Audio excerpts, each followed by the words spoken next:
Assalamualaikum warahmatullahi wabarakatuh. Jumpa lagi dengan saya Fardila Sandi di channel Pak Guru Sandi. Di video kali ini kita akan membahas soal TWK yang berkaitan tentang dasar Pancasila dan paradigma pembangunan. Jadi nongkrong terus di video ini sampai habis ya, karena selain dari memilih jawaban juga akan langsung diberi penjelasan. Jadi untuk menghilangkan rasa penasaran kamu, inilah beberapa soal yang harus kamu prediksi dulu jawabannya. Ini dia.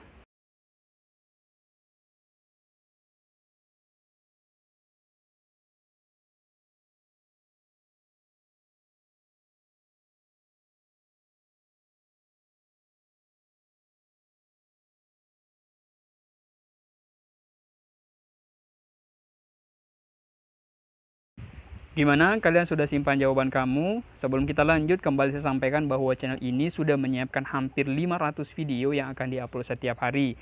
Jadi bagi kamu yang mau bergabung untuk membahas soal-soal dan mengasah kemampuan, kecepatan, dan menambah informasi terkait soal-soal CPNS dan P3K yang akan kamu hadapi nanti di tahun 2021, silakan tekan tombol subscribe dan aktifkan loncengnya agar kamu tidak ketinggalan berita-berita penting dari channel ini. Kemudian bergabunglah di grup Telegram saya di mana setiap hari melaksanakan kuis selain hari Minggu. Caranya sangat gampang, silakan klik link yang ada pada deskripsi video. Terima kasih dan inilah pembahasannya. Soal yang pertama, pelaksanaan pembangunan di Indonesia yang berlandaskan paradigma Pancasila dimaksudkan agar A. Pembangunan berjalan seimbang, B. Menghasilkan produk kompetitif, C. Terwujudnya masyarakat maju, D. Menghasilkan manusia bermoral, dan E. Terwujudnya masyarakat madani. Jadi saya jelaskan dulu bahwa paradigma Pancasila itu dapat diartikan sebagai cara pandang, nilai-nilai, metode-metode, prinsip dasar atau cara memecahkan masalah yang dianut oleh suatu masyarakat pada masa tertentu. Jadi istilahnya bahwa paradigma itu semacam metode atau cara. Jika dihubungkan dengan pelaksanaan pembangunan, pembangunan itu kan semacam pengubahan, perkembangan yang dikembangkan di negara itu kan, misalnya hukum, apalagi pembangunan dan lain sebagainya. Jadi hubungan antara pelaksanaan pembangunan yang berlandaskan sebagai paradigma Pancasila dari kelima opsi itu yang mana? Itu kan lebih tepatnya di bagian C, terwujudnya masyarakat maju. Artinya kan memajukan dari segi pembangunan, dari segi hukum, dari segi tingkah laku dan lain sebagainya. Nah, itu maksudnya. Bagaimana, sudah paham? Kita lanjut soal yang berikutnya. Yang kedua, suatu model atau pola berpikir sebagai upaya untuk melaksanakan perubahan yang direncanakan disebut A. Strategi pembangunan, B. Pola pembangunan, C. Upaya pembangunan, D. Paradigma pembangunan, dan E. Rencana pembangunan. Jadi dari soal yang satu tadi sudah saya jelaskan bahwa model atau pola berpikir itu merupakan pengertian dari paradigma pembangunan. Jadi dari kelima opsi ini sudah sangat jelas yang paling benar itu adalah opsi D, paradigma pembangunan, yang merupakan model atau pola berpikir sebagai upaya untuk melaksanakan perubahan yang direncanakan. Kita lanjut soal yang berikutnya. Soal yang ketiga, bila dalam kehidupan bermasyarakat kita menjunjung tinggi harkat dan martabat orang lain, hal ini sejalan dengan pengamalan sila. A. Pertama, B. Kedua, C. Ketiga, D. Keempat, dan E. Kelima. Jadi di dalam soal ini jangan sampai kamu terkecoh. Bila dalam kehidupan bermasyarakat, ya, ini bukan hubungan antara masyarakat dengan masyarakat, tapi hubungan antara di dalam masyarakat. Di dalam masyarakat itu kan ada banyak orang. Kemudian di dalam soal itu menjunjung tinggi harkat dan martabat orang lain. Berarti hubungan antara satu orang dengan orang lain. Berarti manusia dengan manusia atau individu dengan individu. Jadi dalam 5 sila ini yang paling mendekati itu adalah kemanusiaan yang adil dan beradab.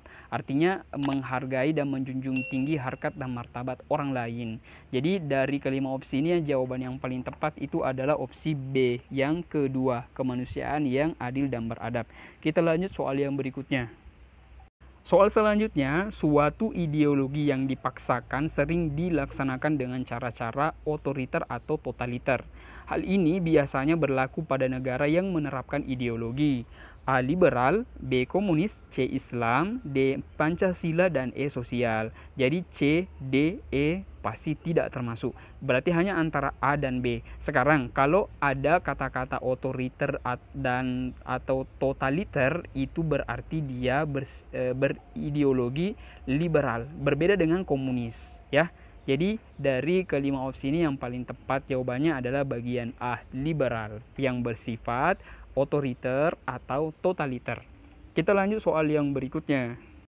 Soal selanjutnya, istilah ideologi dalam penerapan ide atau gagasan-gagasannya lebih banyak berhubungan dengan ilmu. A. Hukum, B. Ekonomi, C. Politik, D. Sosial budaya, dan E. Pemerintah.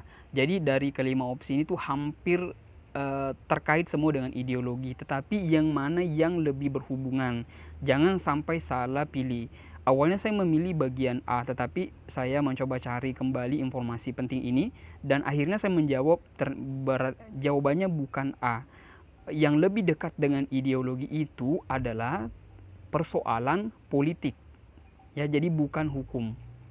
Ya, jadi kalian jangan salah untuk memilih jawaban jika kalian mendapatkan soal yang semacam ini, karena istilah ideologi itu paling berhubungan tentang politik.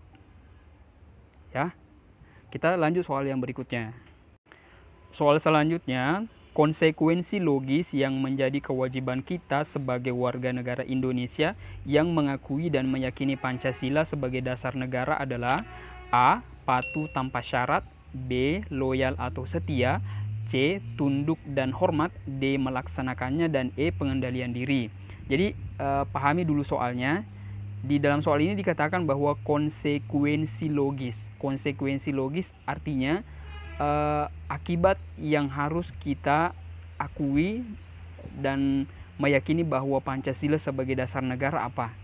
Yaitu dengan bagian D. Melaksanakannya. Jadi patuh tanpa syarat, loyal atau setia itu bukan. Jadi dari kelima opsi yang paling tepat itu adalah bagian D, melaksanakannya. Kita lanjut soal yang berikutnya. Pancasila sebagai ideologi terbuka harus berorientasi pada masa depan dan mampu melihat semua kemungkinan yang dapat terjadi pada masa sekarang. Berikut ini yang merupakan salah satu unsur ideologi terbuka yang memiliki oleh Pancasila. Ini soal hot ya. Jadi kembali saya sampaikan bahwa Indonesia itu menganut ideologi terbuka. Bagian A, dasar yang digunakan adalah keinginan perseorangan. B, nilai dan cita-cita yang ada berasal dari pribadi bangsa itu sendiri. C, isinya bisa langsung dilaksanakan tanpa ada penjelasan lebih dalam. D, merupakan hasil kombinasi dengan kebudayaan lain. Dan E, bersumber dari budaya dan nilai kehidupan suatu daerah atau kelompok mayoritas. Oke, dari kelima opsi ini, mana jawaban yang paling kamu anggap benar? Berikut penjelasannya. Suatu ideologi dapat dikatakan sebagai ideologi terbuka jika memenuhi unsur-unsur berikut ini. A. Nilai dan cita-cita harus berasal dari kebudayaan masyarakat itu sendiri. B. Dasar pelaksanaan ketatanegaraan yaitu berdasarkan musyawarah mufakat dan bukan dari satu kelompok saja. Bagian C. Isinya tidak dapat langsung dioperasikan karena harus melalui penjabaran yang dalam. Jadi itu isi dari ideologi terbuka karena Indonesia itu menganut ideologi terbuka, ya. Kalau Cina itu menganut ideologi komunis atau ideologi yang tertutup. Jadi sudah sangat jelas dari kelima opsi tadi jawaban yang paling tepat itu adalah bagian B karena ada isinya di sini. Bagian A, nilai dan cita-cita harus berasal dari kebudayaan masyarakat itu sendiri. Ya, sudah jelas ya. Jadi inilah tadi beberapa soal yang terkait tentang TWK yang berkaitan tentang Pancasila dan paradigma pembangunan yang dikaitkan dengan Pancasila. Semoga video ini bermanfaat. Jangan lupa like, jangan lupa share supaya banyak teman-teman yang mengetahui informasi penting ini. Semoga video ini bermanfaat. Sampai jumpa di video selanjutnya. Assalamualaikum warahmatullahi wabarakatuh.